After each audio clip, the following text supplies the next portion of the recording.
Welcome to the 6th episode of If Object Show Hosts Were Charged for Their Crimes, the series where I explore the crimes of various Object Show hosts.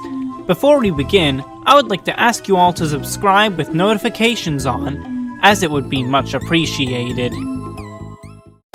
Round 1. Chocolate Bar from Excellent Entities.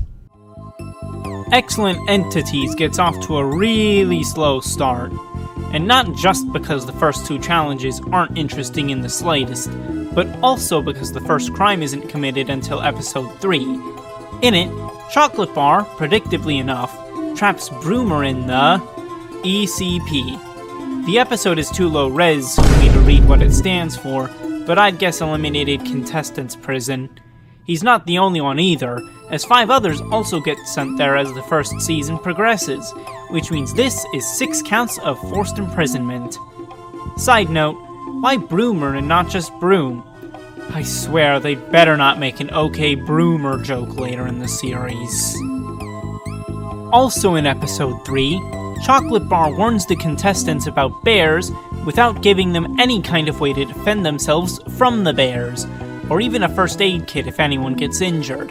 I don't know about you, but to me, that sounds kind of neglectful. I'd consider this a possible OSHA violation. In episode 4, the challenge is to eat very spicy pizza, and apparently, that pizza is so spicy that it causes Muffin to literally catch on fire. When a person is set on fire, it's usually considered aggravated assault, so that is what Chocolate Bar will be charged with here. Since the flame was put out quickly though, the charge won't be as severe as if it was left to go for longer. In episode 6, Chalky gets flung by an unnamed thrower device. This counts as an assault by throwing charge. He's not the only one, as it happens again a little bit later in the same episode. In episode 8, Muffin's task is to kill Gummy Bear. However, Chocolate Bar can still be classified as an attempted murderer because he is the one that told Muffin to go kill Gummy Bear. Therefore, this gets charged as an attempted murder since Muffin was unsuccessful. Also in episode 8, Mango's task has all sorts of dangerous perils that he has to endure, such as exposed lava and laser bear sharks. That right there is a pair of OSHA violations. In episode 9, instead of the flinger from before being used for this purpose, Moonstone gets eliminated with Excellent Entities' own version of the fist thingy from Inanimate Insanity. That was the last crime of Season 1. In the first episode of Season 2, Chocolate Bar starts off by going to prison, where Broomer and Chalky ended up after the events of Season 1. He needs to do this because of the list of contestants he got, and the person who made the list would probably be very mad if he didn't do it. However, this would result in him being punished with 2 counts of assisting a prison break, which gets him 5 years each. Hopefully, these are the only 2 times he breaks someone out of prison. In the theme song for Extraordinarily Excellent Entities, Chocolate Bar slaps Gummy Bear and causes them to fall over. Although this plays in multiple episodes, the intro is the exact same in all of the episodes that it plays in, so I'll only count it as 1 charge of assault. Back to episode 1 specifically, Chocolate Bar has Broomer in his hand, and to deflect from the contracts that the contestants don't have, he throws Broomer directly into a mouth of a gremlin, his first second-degree murder charge. Not long after that, Chocolate Bar throws 2 objects at Moonstone in an attempt to get her to stop levitating. That's 2 accounts of attempted assault right there. Think all of this in just episode 1. Seems like things might finally be starting to ramp up. Just like in season 1, episode 3 sees Mango get eliminated and sent to a place that we do not yet get to see. 11 gets set there total, so that's how many times Chocolate Bar will be charged for forced imprisonment in season 2. I guess I was wrong about things ramping up before, because the next crime, not counting the forced imprisonments, isn't until episode 8. In this one, Click gets hit by a hamburger and knocked into the pool of sharks below, where he then gets eaten. I'd consider it an involuntary manslaughter charge, since Chocolate Bar knocked him in but isn't the shark. However, since he chose to host the elimination there, I think I'll consider this another second-degree murder charge instead.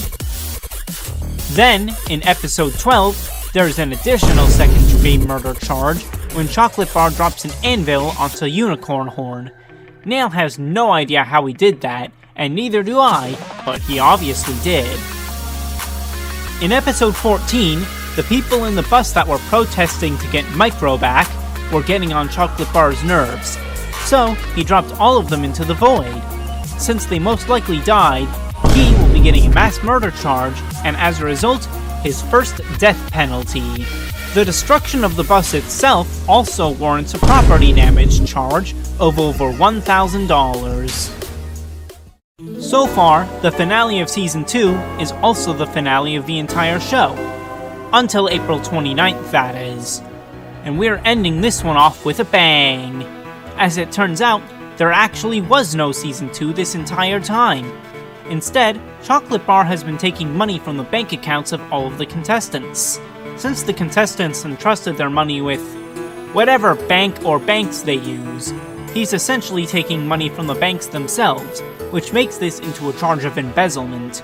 Since he was stealing from 15 contestants, he almost certainly stole more than $1,000, so he gets the harsher of the two possible sentences.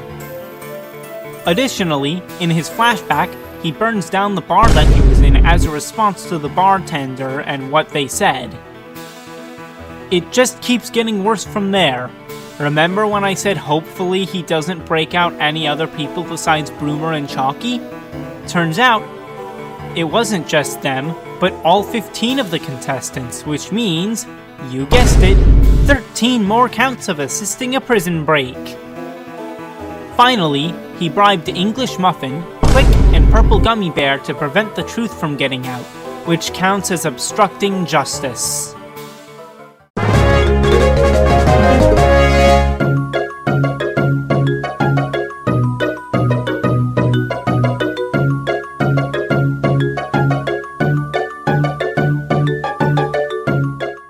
Wow, what a wild finale that was. I get why people were recommending that I cover Chocolate Bar next now.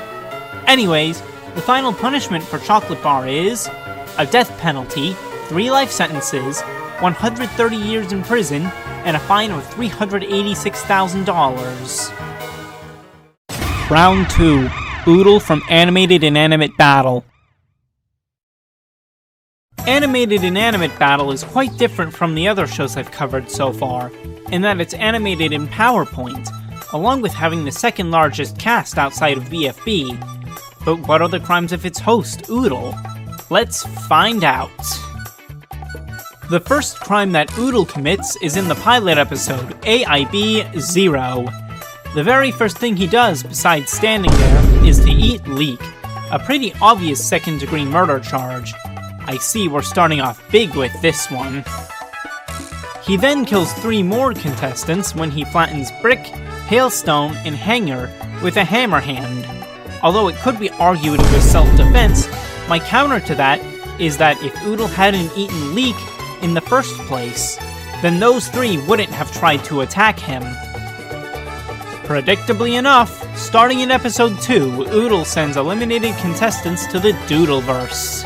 This, I would say, counts as forced imprisonment, and there are currently 4 counts of it as there's only 4 eliminations so far. The second challenge is to push boulders up a mountain. My question is, with what safety equipment? That there is an OSHA violation through and through. In preparation for the challenge in episode 3, Oodle uses some kind of smoke bomb to knock all of the contestants unconscious. When they wake up, all of their limbs are gone, safely stored in a receptacle. There are 58 contestants, minus 4 that have no limbs and another 6 that operate the claw machines and so keep theirs. And I would estimate that removing all of one's limbs gets the maximum punishment of 20 years, so multiply 20 by 48 to get the total sentence for this one. As a side note, and this is the final crime Oodle commits, There's no way that this method of storing all of the limbs is at all sanitary. So for that, Oodle gets another OSHA violation.